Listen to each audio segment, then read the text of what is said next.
Hello and welcome to the Real Estate Photography Podcast. This is episode 112, composition tip number 1. Before we get started, let's head over to the blog. This week we posted a quick kind of quasi review, not really our review, a link to it about the Nikon 14-24mm full frame lens. We should note the reason why we posted this one is because last week we had one on the Sigma 10-20, the new one, the f3.5. I forgot to mention that in the last podcast, but real quick, the Sigma 10-20 3.5 is the new, I think, the new and improved one. The big difference is that it has an aperture of 3.5 the whole way through, which, and I should mention, almost has no bearing on real estate purposes, but it is pretty cool for just about anything else. I think it's about $200 more than the 4-5.6, but anyway, the 14-24 is an amazing lens if you have the full frame uses and the money. But anyway, oh yeah, and real quick, don't forget to check out our Flickr pool, add to it, join, just have fun with that. That's what it's supposed to be there for. Alright, so this week I wanted to talk about composition real quick and height. So this podcast is all about height. And I just wanted to quickly go through this. I took a few. I was in this house earlier this week or end of last week. I can't remember, but it was really nice. And I thought, hey, this would make a good argument for height, basically, and how important it is.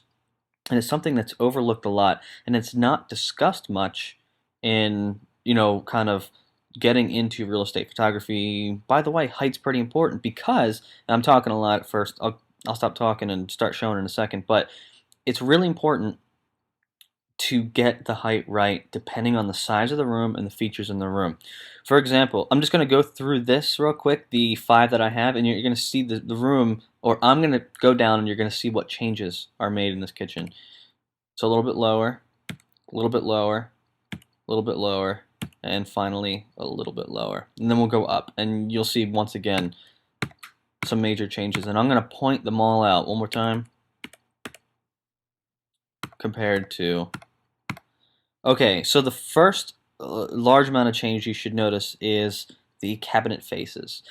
Well, basically, I should say this room is very photogenic, tons of space, tons of cabinets, a lot of different features. You've got the double oven, you've got the giant island in the middle, the inbuilt microwave, fume hood, beautiful light fixtures, the lights, the recessed lighting, everything is great. So honestly, you take a picture of this room, you probably can't go too wrong unless you're shooting from down here, and you lose a lot of those features when you do that. So height, this is taken from about, I'm sure, I'm not that, I'm like 5'6.5", almost 5'7". I'm not terribly tall guy, so I think this was taken at about almost 6 3/4 or almost 7 feet, depends, almost 7 feet. And that's pretty important. Almost 7 feet high. I'm basically looking down on this room, and you can see a lot of countertop space. And then basically I go down a little bit more, all the way down to about 3 3/4 feet, just under 4 feet. So you can see what a big difference height makes in a room like this. And yes, it tilts over to the left because I had to, whatever. It's just, you don't need to know the story, but I had to move. There you go. This is what's most important. Now, like I said, cabinet faces. You're going to see countertops. Actually, you can actually see the countertops. If you come down here, you've equalized all the countertop surfaces, and they're not all equal. They all have different sizes. Very important to show that. Hardwood floors is the next thing you're going to notice. You see more and more floor the farther and farther you go down. That's great, but we don't care about the floor. Honestly, the floor is not the focus of the kitchen. You're going to see more and more of that oven there. It just changes a little bit. See how it gets in the way there? And then the last thing I was going to say, and this is one of those details that can be overlooked, but you're going to notice it later, is the fume hood versus the light fixture. Now check it out. In the way. This is in the way, that's in the way. I think that's probably the best one. And it's a good compromise, and I say this is the best one because it's a compromise between cabinet faces, countertops, and that right there, the light fixture and the fume hood being offset compared to this and that. This picture has very little quality to me. Up here, much better. Little high up here. But it's a lot better than that. So anyway, as I was saying in the very beginning, it's very, very important that you understand height. You have to understand height because the size of the room depicts how high you should be going, and not only that, but the features in the room. For example, countertops. You should be looking down on countertops. In, that sounds bad. You should be able to see the surface of the countertops and make sure they're clean. So that is I think it's a good tip. And then let's apply that to a bathroom. A bathroom is a much, much smaller space. So it's a much smaller space, the countertops are lower, and the features are completely different from a kitchen. So you have to apply those principles. So this is taken at a much lower setting, probably about 4 feet high. Now, I think it's much more flattering than this. This is taken at eye level, so I would say probably about what, little under 5.5 feet, right?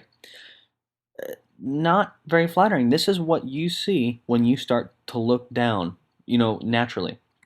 If you were to come down and look on the features, because the tub is what, 2.5 feet tall, almost 3 feet tall.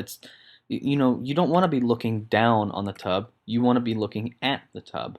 So this is all just, it seems very trivial at first, but once you start doing it and you start realizing every room will require a slightly different height depending on the features, depending on the size, you can really start to do good things and start making rooms look not really a lot better than they are, but actually as good as you want them to be. Because the photo that you take is not necessarily what you see. It's very important that you have to work hard to make sure that you present that room the way it really is.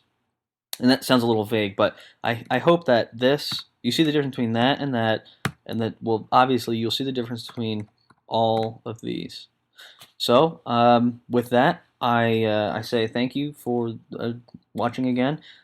Make sure, once again, you watch your height when you're taking photos of all the rooms, but especially these big feature rooms. And I should mention, this is a little off the record, but kitchens and bathrooms sell houses. You talk to any real estate agent, they're going to say, on the interior anyway, not the exterior shot, but kitchens and bathrooms. Those are your most important shots. You do not want to get the height wrong because you're gonna make the room look a lot less flattering than it really is. So pay attention. All right, thanks and have a good one.